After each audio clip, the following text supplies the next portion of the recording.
और अब आज की बातचीत शुरू करते हैं। शनिवार रात 8:30 बजे जब यह खबर आई कि शनिवार रात 8:30 बजे प्रधानमंत्री नरेंद्र मोदी देश के नाम कोई संबोधन करने वाले हैं, तो एक तरीके से पूरी दुनिया की नजर इस पे लग गई कि आज जरूर प्रधानमंत्री कोई बड़ी बात कहने वाले हैं। अन्यथा खाड़ी का युद्ध हो रहा था, उस वक्त भी प्रधानमंत्री जी नहीं बोले थे। जब ऑयल की क्राइसिस शुरू होने वाली थी, एलपीजी की क्राइसिस हुई, तब भी प्रधानमंत्री जी नहीं बोले और विपक्ष लगातार ये कह रहा था प्रधानमंत्री जी को राष्ट्र के नाम संबोधन करना चाहिए। तो सबकी नजर इस बात पे लगी थी प्रधानमंत्री जी क्या बोलते हैं।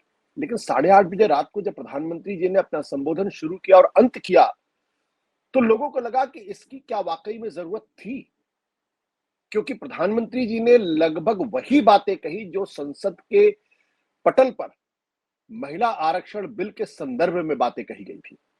तो ऐसी कौन सी आपदा थी कि राष्ट्र के नाम संबोधन करने की जरूरत थी? ये एक बड़ा सवाल है जो विपक्ष मजबूती के साथ पूछ रहा है। लेकिन इसी के साथ साथ एक दूसरा सवाल यह कि पश्चिम बंगाल और तमिलनाडु के चुनाव के बीच में, यानी पश्चिम बंगाल और तमिलनाडु चुनाव के 3 दिन पहले 16, 17, 18 संसद की विशेष बैठक बुलाकर उसमें महिला आरक्षण बिल, जो वाकई में डिलिमिटेशन बिल था, उस पर चर्चा। अमूमन हम ये देखते हैं कि जब संसद सत्र चल रहा होता है और चुनाव आ जाते हैं तो संसद सत्र को छोटा कर दिया जाता है ताकि सांसद अपने अपने क्षेत्रों में जाके चुनाव प्रचार कर सके।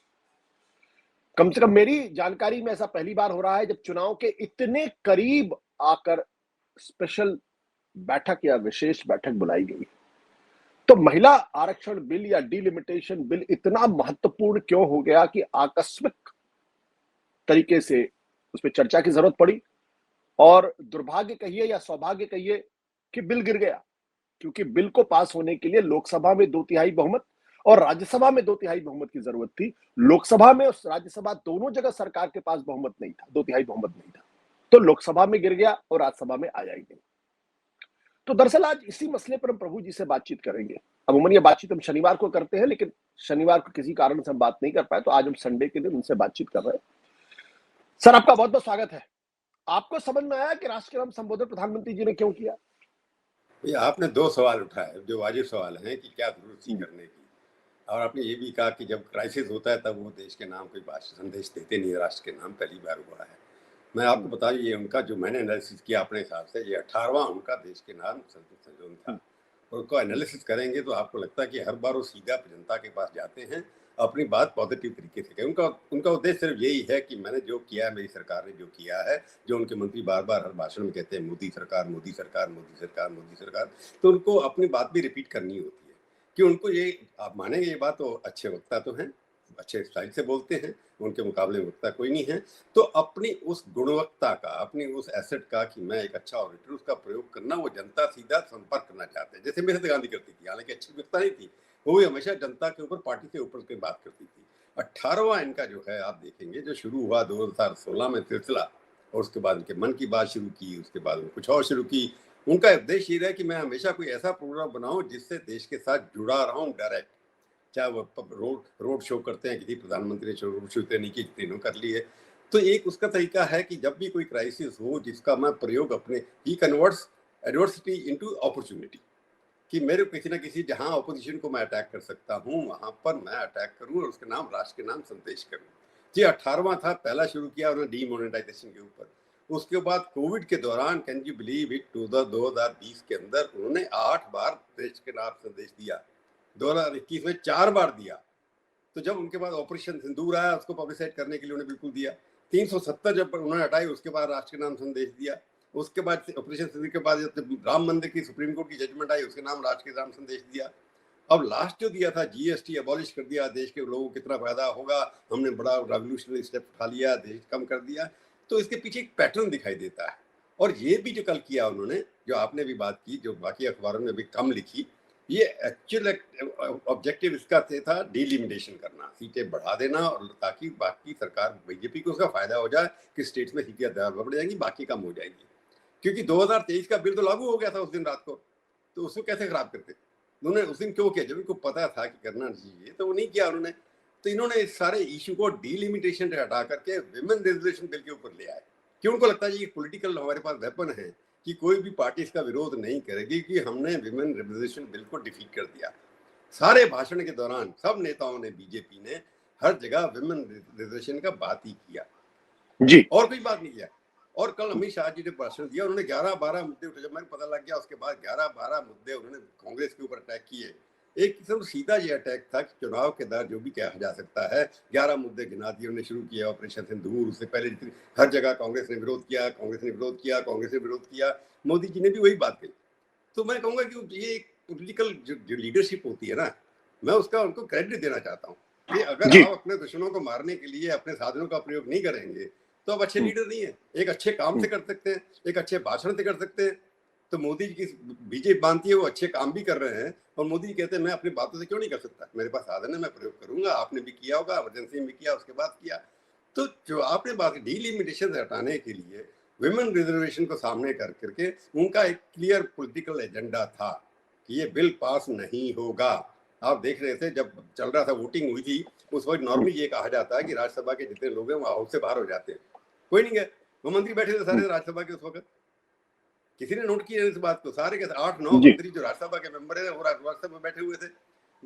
लॉबी खाली नहीं किया गया कि लॉबी खाली करिए, सब डालिए, ये सब जो हम रास्ता से मैं कर रहा हूँ। तो जिस तरह से पर्सनल वोटिंग औपचारिकता थी कि हमने करना है, और उसके बाद भाषण जिस तरह से अमित शाह ने कंक्लूड किया अटैक करके कांग्रेस के ऊपर, माफ नहीं करेगी जनता इनको, तो उनको लग गया था कि हमारे पास नहीं आना था। परंतु उनका जो ऑब्जेक्टिव था कि ये प्रचार करना कि महिलाओं के खिलाफ सारी ऑपोजिशन पार्टी है, परिवारवादी पार्टी है, वो एक उसका एजेंडा था। वो कितना काम करेगा दूसरी बात है। ममता के ऊपर तो ये काम कर नहीं सकता। ममता ने 40% महिलाओं को ऑलरेडी दे रखा है। टीएनयू को फर्क नहीं पड़ता कि वहां पर तो सारा का सारा द्रविड़ीयन मूवमेंट के ऊपर चलता है। फर्क कहाँ पड़ेगा? मेरे समझ नहीं आता इसका उद्देश्य क्या था। पर ये जरूर है कि आप कहना चाहते हैं कि महिलाओं को रिजर्वेशन दे सकते हैं। मैंने पहले भी उस दिन भी कहा था, दोबारा रिपीट कर रहा हूँ, और आपने भी किसी जगह कहा था, मैंने सुना था कि ये अपनी पार्टियां अपने कॉन्स्टिट्यूशन में बदलाव क्यों नहीं करती? जरूरत क्या कॉन्स्टिट्यूशनल अमेंडमेंट की? बीजेपी के अंदर 11 पार्लियामेंट्री बोर्ड के मेंबर है, उसमें सिर्फ एक महिला है। कांग्रेस पार्टी की 34 वर्किंग कमेटी मेंबर में 4 महिलाएं, जो एक दो उसमें 80 साल से ऊपर हैं। किसी भी पार्टी के अंदर महिला अध्यक्ष नहीं है। बीजेपी का 28 यूनिट है, स्टेट यूनिट में एक महिला है। कांग्रेस की एक भी महिला नहीं है कहीं भी। आप सब पार्टी को उठा ले, स्ट्रक्चर उनका टोटल मेल डोमिनेटेड स्ट्रक्चर है। नहीं टिकटें तो हम बांटेंगे, पर अपनी मर्जी से महिलाओं को चुनेंगे। अब महिलाओं को अध्यक्ष नहीं बनाते, महिलाओं को इलेक्शन कमेटी का मेंबर क्यों नहीं बनाते? हर पार्टी अपने संविधान में परिवर्तन कर दे कि हमारी पार्टी 1/3 विमेन को सीटें देगी पंचायत से पार्लियामेंट तक, तो कौन रोक सकता है? कॉन्स्टिट्यूशन सारी पार्टियों का बवंडर है ये। अपना मैं कहूँगा कॉन्स्पिरेसी कर रहे हैं सारी पार्टियां। पार्लियामेंट के अंदर हल्ला मचाओ, अपनी पार्टी में मत दो। पार्लियामेंट में मैं कहता हूँ ये पार्लियामेंट्री पार्टी वाले जो भी पार्टियां, 6 नेशनल पार्टी हैं, आपकी अपनी पुरानी पार्टी को आप छोड़ के, मैंने भी इनको देख रहा हूँ 10 दिन से, उसके अंदर क्या है? आतिशी को उन्होंने बनाया मुख्यमंत्री पहली बार जो है, क्योंकि मंजूर है बनाना पड़ा। तो ये जो 40 रीजनल पार्टीज है, किसी में भी फीमेल नहीं है।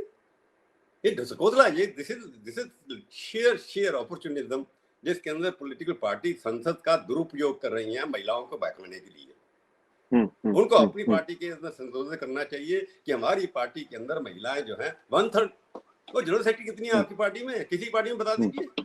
वाइस प्रेसिडेंट कितनी है? तो ये जो किया गया था सिर्फ पॉलिटिकल इनका था कि हमने चुनाव के दौरान अपने भाषणों को प्रयोग करना है। उसका कितना असर होगा ये दूसरा ही पता। कि पार्लियामेंट के अंदर 78 से 76 सदस्य हो गए।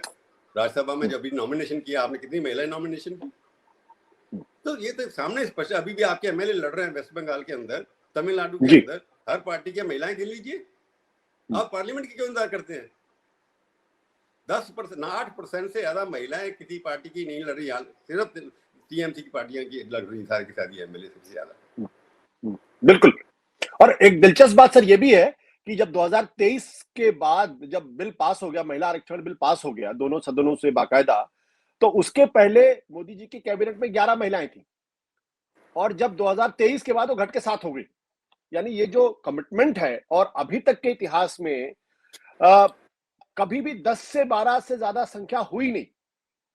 तो सारी राजनीतिक पार्टियां, बिल्कुल आपने सही कहा, बिल्कुल इसमें दोषी हैं। लेकिन एक साथ सब मुझे बताइए, क्या आपको नहीं लगता कि ये राष्ट्र के नाम संबोधन एक तरीके का दुरुपयोग है?